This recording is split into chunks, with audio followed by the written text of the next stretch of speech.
Hello friends, welcome to elite classroom. Elite ক্লাসরুমের পক্ষ থেকে যে চ্যাপ্টার ভিত্তিক অঙ্ক ক্লাস শুরু হয়েছে তার দ্বিতীয় ক্লাস। আগের ক্লাসে আমি অনুপাত ও সমানুপাতের বেশ কিছু গুরুত্বপূর্ণ অঙ্ক নিয়ে আলোচনা করেছি, যেগুলি বিভিন্ন প্রতিযোগিতামূলক পরীক্ষা যেমন WBCS, SI বা কনস্টেবলের মতন পরীক্ষাতে পড়েছিল। তো যদি তোমরা সেটি না দেখে থাকো তাহলে ডেসক্রিপশন বক্সে লিঙ্ক দেওয়া রয়েছে, তোমরা অবশ্যই দেখে নেও। আজকের ক্লাসে অনুপাত ও সমানুপাতের আরও বেশ কিছু গুরুত্বপূর্ণ অঙ্ক আমরা জানব, তাই ভিডিওটি শেষ পর্যন্ত দেখো। আর আমাদের চ্যানেলে নতুন দর্শক হলে চ্যানেলটিকে সাবস্ক্রাইব করে পাশের বেল আইকনটিকে প্রেস করো। তো বন্ধুরা দেখো, আজকে যেটি রয়েছে যৌগিক অনুপাত বা জটিল অনুপাত, যেটাকে আমরা ইংলিশে কম্পাউন্ড ইন্টারেস্ট রেশিও বলবো। তো যৌগিক অনুপাত কাকে বলে? দুই বা ততোধিক সরল অনুপাতের পূর্ব পদগুলির গুণফলের সাথে উত্তর পদগুলির গুণফলের অনুপাতকে ওই সরল অনুপাতগুলির মিশ্র বা যৌগিক অনুপাত বলে। তাহলে বন্ধুরা এখান থেকে আমার প্রশ্ন আসতে পারে পূর্বপদ কোনগুলো বা উত্তরপদই বা কোনটা। ধরো কোনো একটা সরল অনুপাত 2:3 অনুপাতে রয়েছে, সেই ক্ষেত্রে এই যে সংখ্যাটি রয়েছে এইটিকে বলা হচ্ছে অনুপাতের পূর্বপদ এবং এইটিকে বলা হয় উত্তরপদ। এরকম একাধিক তো অনুপাত সরল অনুপাত থাকতে পারে 2:3, 3:4, 5:6। তাহলে এরকম যে অনুপাতগুলিকে কখন আমরা যৌগিক অনুপাতে নিয়ে আসবো। ধরো এখানে একটা আমি এক্সাম্পল দিয়েছি যে 2:3, 4:5 এবং 7:4 এদের যৌগিক অনুপাত কত। তো এক্ষেত্রে আমরা এটাকে নির্ণয় করতে পারি। দেখো কি বলেছে যে দুই বা ততোধিক সরল অনুপাতের পূর্ব পদগুলির গুণফল। তাহলে এদের পূর্বপদ কোনগুলি? এইটা এর 4, এর হচ্ছে 7। তাহলে এখানে 2 × 4 × 7 এর সাথে ইস্টু কি করতে হবে যে উত্তর পদগুলির গুণফলের অনুপাত। তাহলে অনুপাত চিহ্ন আমরা দিলাম এবং উত্তর পদগুলির গুণফল। উত্তর পদগুলি বলতে এখানকার এটা 3 উত্তর পদ, এখানে 5 এবং এর 4 এর গুণফল 3 × 5 × 4। এই যেটা আসবে, যে অনুপাতটা আসবে, এগুলি হলো এই সরল অনুপাতটির যৌগিক অনুপাত। তাহলে এটাকে আমরা গুণ করছি, দেখো কি বেরোবে। 4 × 2 = 8, 7 × 8 = 56 ইস্টু 3 × 5 = 15, 4 × 15 = 60। 56:60। এটাকে আমরা একটু ভেঙে নেব, 2 দিয়ে যদি ভাগ করি এটা আসবে 28:30 আসবে। এবং আরও যদি 2 দিয়ে এটা ভাগ করি তাহলে এটা আসবে 14 × 2 = 28 এবং 15 × 2 = 30। তাহলে বন্ধুরা এই যে সরল অনুপাতগুলি ছিল 2:3, 4:5 এবং 7:4, এদের যৌগিক অনুপাত বা মিশ্র অনুপাত কি আসছে? 14:15। এবারে দেখো বলছে ব্যস্ত অনুপাত কাকে বলে। ব্যস্ত অনুপাত কাকে বলে? যদি বন্ধুরা দুটি অনুপাতের গুণফল এক হয় তাহলে একটিকে অপরটির ব্যস্ত বা বিপরীত অনুপাত বলা হয়। অ্যাজ ফর এক্সাম্পল দেখো, যদি আমরা ধরে নিলাম যে 2:3 এর ব্যস্ত অনুপাত 3:2। এবার কি করে আমরা এটাকে প্রুভ করবো যে এইটাই 2:3 এর ব্যস্ত অনুপাত 3:2? তাহলে আমাদেরকে কি বলেছে? দুটি অনুপাতের গুণফল। তাহলে এর এই একটা অনুপাত পেলাম, এই একটা অনুপাত পেলাম, এর গুণফল যদি এক হয় তবেই আমি বলতে পারবো এরা একে অপরের বিপরীত বা ব্যস্ত অনুপাত। তাহলে 2:3 কে আমরা 2/3 হিসেবে লিখতে পারি। এবার কি করতে হবে? গুণ করতে হবে। একই রকম ভাবে 3:2 কে 3/2 হিসাবে করতে পারি। তাহলে আমরা এটাকে কাটাকাটি করে দিতে পারি, সব কাটাকাটি হয়ে গেল, অর্থাৎ এক থাকলো। অর্থাৎ এখান থেকে আমরা বলতে পারি যে 2:3 এবং 3:2 একে অপরের ব্যস্ত অনুপাত। পরীক্ষাতে কিন্তু এরকম কোশ্চেনও আসে যে কোনো একটা সরল অনুপাত দিয়ে দেওয়া হলো, এইভাবে কিছু সরল অনুপাত দিয়ে দেওয়া হলো, এরপরে বলে দেওয়া হলো যে এদের বর্গ অনুপাত বের করো বা উপবর্গ অনুপাত বা ঘন অনুপাত বা উপঘন অনুপাত নির্ণয় করো। তো বন্ধুরা সেই ক্ষেত্রে আমরা কি করব? তো সেই ক্ষেত্রে আমরা এই যে একটা সরল অনুপাত রয়েছে, এদের যে পূর্বপদ, এইটা প্রথম সংখ্যাটা পূর্বপদ এবং পরের সংখ্যাটা উত্তরপদ। তো এদের ক্ষেত্রে যখন আমাদের বর্গ অনুপাত করতে বলবে, পূর্বপদের বর্গ এবং উত্তরপদের বর্গ বের করবে। যেমন ধরো এখানে 3:5 রয়েছে, 3:5 এদের যে বর্গ অনুপাত হবে, 3 এর বর্গ কত? 3 × 3 = 9, 5 এর বর্গ কত? 5 × 5 = 25। তাহলে এদের 3:5 এর যে বর্গ অনুপাত হলো 9:25। একই রকম ভাবে যদি উপবর্গ অনুপাত বের করতে বলে, ধরো 9:25 এর উপবর্গ অনুপাত বের করতে বলে, এদের করব বর্গমূল। অর্থাৎ 9 এর বর্গমূল করলে কত আসবে? 3:5 এর বর্গমূল করলে 5। অর্থাৎ আমরা এটা বলতে পারি যে বর্গ অনুপাত এবং উপবর্গ অনুপাত একে অপরের বিপরীত। একই রকম ভাবে দেখো বন্ধুরা, যখন আমাদেরকে বলে কোনো একটা সরলে ঘন অনুপাত বের করতে, তখন কি করব, পূর্ব পদের ঘন ইস্টু উত্তর পদের ঘন। তাহলে 3-এর ঘন কত, 3 3 9, 3 লং 27 এবং 5-এর ঘন হচ্ছে 125। তাহলে এর ঘন অনুপাত এটা বের হলো। এবং একই রকমভাবে যখন উপঘন অনুপাত করতে হবে তখন এদের কি করব, ঘন মূল বের করব। 27-এর ঘনমূল হচ্ছে 3 ইস্টু 125-এর ঘনমূল হচ্ছে 5। তাহলে এইটাও আমরা বলতে পারি যে ঘন অনুপাত এবং উপঘন অনুপাত একে অপরের বিপরীত। তো এইগুলি থেকেও কিন্তু শর্ট কোয়েশ্চেন প্রচুর কিন্তু বিভিন্ন কম্পিটিটিভ এক্সামে আসে। দেখো বন্ধুরা, আমরা আসবো সমানুপাত কাকে বলে। তাহলে এতক্ষণ পর্যন্ত যে অঙ্কগুলো করলাম বেশিরভাগটাই কিন্তু অনুপাত থেকে অঙ্কগুলো এসেছিল। এবার আমাকে সমানুপাত কাকে বলে সেটাও শিখতে হবে। তো সমানুপাত কাকে বলে, দুটি অনুপাত যখন পরস্পর সমান হবে তখন একটি সমানুপাত উৎপন্ন করে। এবং বন্ধুরা, যে রাশিগুলি ওই সমানুপাত গঠন করে তাদেরকে আমরা বলবো সমানুপাতি। এখানে দেখো উদাহরণ রয়েছে যে 5, 6, 10, 12 এরা হচ্ছে সমানুপাতি। তো বন্ধুরা, এরা এই যে 4টে আমরা সংখ্যা দেখতে পাচ্ছি বা রাশি দেখতে পাচ্ছি, এরা দুটি অনুপাতে ছিল। কি কি অনুপাতে ছিল, 5:10 অনুপাতে ছিল এবং বন্ধুরা 5:6 অনুপাতে ছিল এবং 10:12 অনুপাতে ছিল। তাহলে বন্ধুরা 5:6 অনুপাত যা, তাহা মানেই কিন্তু 10:12 অনুপাতে।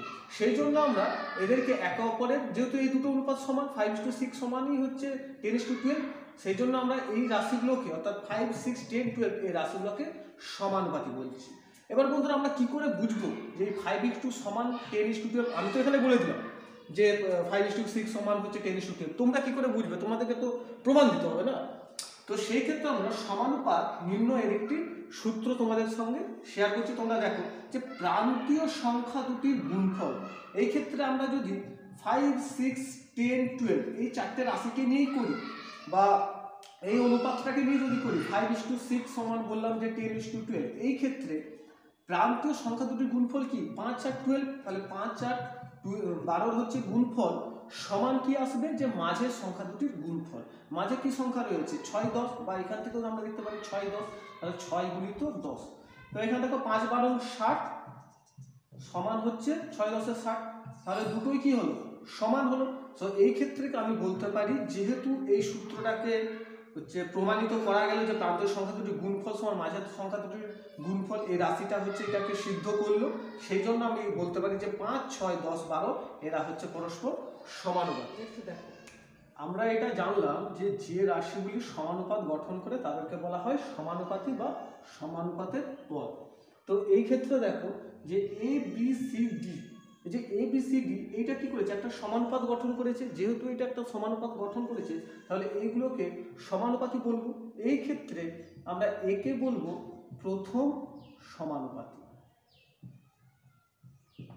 বিকে বলবো দ্বিতীয় সমানুপাতি, সিকে বলবো তৃতীয় সমানুপাতি এবং ডিকে বলবো চতুর্থ সমানুপাতি। তো বন্ধুরা এই ক্রিয়াটা কিন্তু খুব ভালো করে খেয়াল করবে যে এ হচ্ছে প্রথম, বি হচ্ছে দ্বিতীয়, সি হচ্ছে তৃতীয় এবং ডি হচ্ছে চতুর্থ। কারণ পরীক্ষায় কিন্তু এই সমানুপাতি নির্ণয় থেকে কিন্তু প্রচুর প্রশ্ন আসে। কখনো বলে প্রথম সমানুপাতি নির্ণয় করো, কখনো বলে দ্বিতীয়, কখনো তৃতীয়, কখনো চতুর্থ। আরেকটা রয়েছে মধ্য সমানুপাতি, সেটাও কিভাবে আমরা ইয়ে করব, সমানুপাতি নির্ণয় করব, সেটা কিন্তু আমাদেরকে শিখতে হবে। তো সেই ক্ষেত্রে কি করতে পারি বন্ধুরা, এই যে এ বি সি ডি এই যে সমানুপাতি যেগুলো রয়েছে এগুলো যদি এইভাবে থাকে, অর্থাৎ A:B সমান যদি B:C সমান যদি C:D এই অনুপাতে থাকে, তখন আমরা এদেরকে বলবো এরা, এই রাশিগুলো ক্রমিক সমানুপাতি, এরা ক্রমিক সমানুপাতে রয়েছে। এবং যদি A:B সমান B:C হয়, A:B সমান B:C হয়, এই ক্ষেত্রে আমাদের মধ্য সমানুপাত কি, এইটা হচ্ছে প্রথম পদ এবং এই যে বি এইটাকে আমরা বলবো মধ্যপদ। অর্থাৎ এখানে কি হচ্ছে, এ বি সি এরা হচ্ছে ক্রমিক সমানুপাতিতে রয়েছে, ক্রমিক সমানুপাতিতে রয়েছে। A:B সমান B:C এর এ বি সি এরা ক্রমিক সমানুপাতিতে রয়েছে। এই ক্ষেত্রে মধ্যপদটা কি বা মধ্যবর্তী যে সমানুপাতিটা বা মধ্য সমানুপাতিটা কি হবে, বি বের করতে হবে। অর্থাৎ এখানে B² সমান √AC, এই রুলসটা কিন্তু আমাদের মনে রাখতে হবে। অর্থাৎ এটাকে যদি আমি আরও যদি তোমাদের সামনে ক্ল্যারিফাই করে দিই, অর্থাৎ কি দেখতে পাচ্ছি, a/b সমান b/c। আমরা তো এটা জেনেছিলাম সমানুপাত নির্ণয়ের ক্ষেত্রে যে প্রান্তীয় দুটি সংখ্যার গুণফল, অর্থাৎ a/c সমান কি মধ্যবর্তী দুটো সংখ্যার গুণফল b/b। তাহলে a/c কে সমান আমরা কি করতে পারি, এখানে b² করতে পারি। তাহলে মধ্য সমানুপাত যদি আমাদেরকে b বের করতে পারে, সেই ক্ষেত্রে আমরা কি করতে পারি, b সমান √ac, এটা কিন্তু নির্গত করতে পারি। অর্থাৎ আরও যদি ক্লিয়ার করে আমি বলতে হয়, মধ্য সমানুপাতি সমান √প্রান্তীয় সংখ্যা দুটির গুণফল। এটা কিন্তু মধ্য সমানুপাতিক সূত্র। এই সূত্রটাকে কাজে লাগিয়ে আমরা কিন্তু বিভিন্ন অঙ্ক করব, এখনই তোমরা জেনে নেবে। এছাড়াও কিভাবে আমরা চতুর্থ সমানুপাতি নির্গত করব, তৃতীয় সমানুপাতি নির্গত করব, বা প্রথম দ্বিতীয় সমানুপাতি নির্গত করব, এইগুলো তোমাদেরকে অঙ্কের মাধ্যমে আমি বুঝিয়ে দিচ্ছি। এখানে মধ্য সমানুপাতি থেকে একটা অঙ্ক দিয়েছে যে 2 ও 8 এর মধ্য সমানুপাতি নির্ণয় করো। তো আমরা মধ্য সমানুপাতির সূত্র জেনেছি যে মধ্য সমানুপাতিক সমান √প্রান্তীয় সংখ্যা দুটির গুণফল। তাহলে আমি ধরে নিলাম মধ্য সমানুপাতি x, তাহলে কি হবে যে √প্রান্তীয় সংখ্যা দুটির গুণফল। তাহলে x সমান √, এখানে 2 এবং 8 রয়েছে, 2 × 8। তো এখান থেকে কি আসবে, √8 সমান কি হচ্ছে 4। তাহলে এখানকার মধ্য সমানুপাতি হলো, মধ্য সমানুপাতি হয়ে গেল 4। এই অঙ্কটা আমরা আরেকটা ভাবেও করে নিতে পারি, যদি তোমরা এই সূত্রটা যদি কোনো কারণে ভুলে যাও। তো আমরা কি বললাম যে a/b সমান b/c, এর এই অনুপাতে যদি এইভাবে থাকে তাহলে কি হচ্ছে, এরা হচ্ছে ক্রমিক সমানুপাত a/b/c। এই ক্ষেত্রে আমাকে কি বলছে, মধ্য সমানুপাত বলা হয়েছে। অর্থাৎ আমাকে a দেওয়া রয়েছে 2 এবং c দেওয়া রয়েছে 8। আমাকে মধ্য সমানুপাত এই bটা বের করতে হবে। এইটা রয়েছে 2 এবং এটা রয়েছে 8, এই bটা হচ্ছে আমাকে বের করতে হবে। তাহলে আমরা কি করে নির্ণয় করব, এই ক্ষেত্রে কি হচ্ছে, a/b মানে কি a/b সমান b/c মানে কি b/c। তাহলে a কি, এর ভ্যালু হচ্ছে 2 বাই b এর ভ্যালু আমাদেরকে নির্ণয় করতে হবে, সমান কি বলছে, b এর ভ্যালু নির্ণয় করব, বাই হচ্ছে c এর ভ্যালু কত 8 আমরা জানি। তাহলে এখান থেকে কি বের করতে পারি, আড়াআড়ি গুণ করব, b² সমান সেই একই রকম ভাবে দেখো 2 × 8 সমান হচ্ছে 16। তাহলে কি হবে, b² সমান যদি 16 হয়, b সমান কি √16 বা b সমান হচ্ছে 4, একই উত্তর কিন্তু আসবে। তো আমরা এইভাবে এই নিয়মটাই এখানে ডাইরেক্ট আমরা অ্যাপ্লাই করে দিতে পারি, মধ্য সমানুপাতি সমান প্রান্তীয় সংখ্যা দুটির গুণফল, বা এইভাবেও কিন্তু আমরা করতে পারি। এইখানটা সময় একটু বেশি লাগবে, এই নিয়মটা হচ্ছে সময় একটু কম লাগবে, এটা শর্টকাট ট্রিক্স। তো বন্ধুরা তো এইটাই মনে রাখবে তোমরা। এছাড়াও দেখো বলেছে 12 ও 18 তৃতীয় সমানুপাতি নির্ণয় করো। এক্ষেত্রেও দেখো দুটো পদ আছে এবং তৃতীয় সমানুপাতি নির্ণয় করতে হবে। তাহলে একটা হচ্ছে 12, একটা 18, আরেকটা সমানুপাতি কি হবে, তৃতীয় সমানুপাতটা 3 নম্বর পজিশনে কি আছে, x রয়েছে। একই রকম ভাবে এখানে কি করব আমরা, 12/x, সরি বন্ধুরা 12/18 প্রথমটা বাই দ্বিতীয় সমান কি 18/x। অর্থাৎ এটাকে যদি a, এটা b, এটা যদি c ধরি, তাহলে কি ছিল, a/b সমান b/c, এই ফর্মেই ছিল এই যে। তাহলে a হচ্ছে 12, তাহলে 12/b হচ্ছে 18 সমান হচ্ছে b/c, অর্থাৎ 18/x। এখান থেকে আমরা নির্গত করতে পারি 12x সমান কি 800 × 18।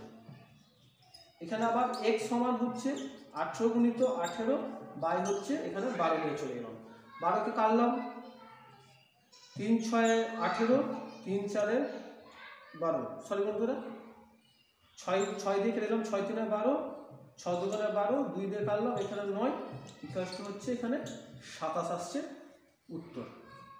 তো এদের হচ্ছে 12 এবং 18, 12, 18 এদের হচ্ছে তৃতীয় যে সমানুপাতি সেটা হবে 27। তোমরা এইভাবে ক্যালকুলেশন করে দেখো 12:18 সমান 18:27, এটা হয় কিনা। এই দুটোর হচ্ছে প্রান্তীয় গুণফল করো এবং এর হচ্ছে গুণ করো, এই দুটো যদি সমান হয় তবেই এগুলো সমানুপাতি হবে। তোমরা এইভাবে হচ্ছে গুণ করে দেখতে পারো, উত্তরটা 27 হয়। দেখো বন্ধুরা বলছে 4, 8 ও 6 এর চতুর্থ সমানুপাত নির্ণয় করো। তোমরা এই সূত্রটা জানি যে সমানুপাত নির্ণয়ের ক্ষেত্রে প্রান্তীয় সংখ্যা দুটির গুণফল সমান মধ্যবর্তী সংখ্যা দুটির গুণফল। তাহলে এখানে কি রয়েছে, 4 রয়েছে, 8 রয়েছে, 6 রয়েছে এবং চতুর্থ সমানুপাতটা আমি কি ধরে নিতে পারি, x ধরে নিতে পারি।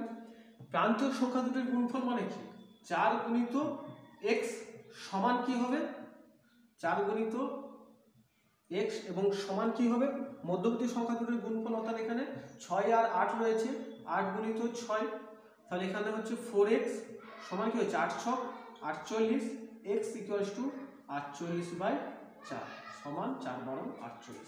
এইভাবে আমরা হচ্ছে চতুর্থ সমানুপাতটা নির্ণয় করতে পারি। আরেকটা একই রকম ভাবে কি বলেছিলাম, এগুলো যদি আমি এ বা এ বি সি ডি এই হিসাবে ধরি, তাহলে আমরা এইভাবে সমানুপাত নির্ণয় আমরা জেনেছিলাম। তো সেই ক্ষেত্রে আমরা কি করতে পারি, অর্থাৎ প্রথম পদ বাই দ্বিতীয় পদ সমান হচ্ছে তৃতীয় পদ বাই চতুর্থ পদ, তাহলে 4/8 সমান হচ্ছে 6/x, 4/8 সমান 6/x। তো একই রকম ভাবে এখানেও x সমান কি পাবো 6 গুণিত 8 বাই হচ্ছে 4, সেই 12 উত্তর কিন্তু আমরা পেয়ে যেতে পারি। বা এই সূত্রটাও তোমরা হচ্ছে মনে রাখতে পারো যে চতুর্থ সমানুপাতি সমান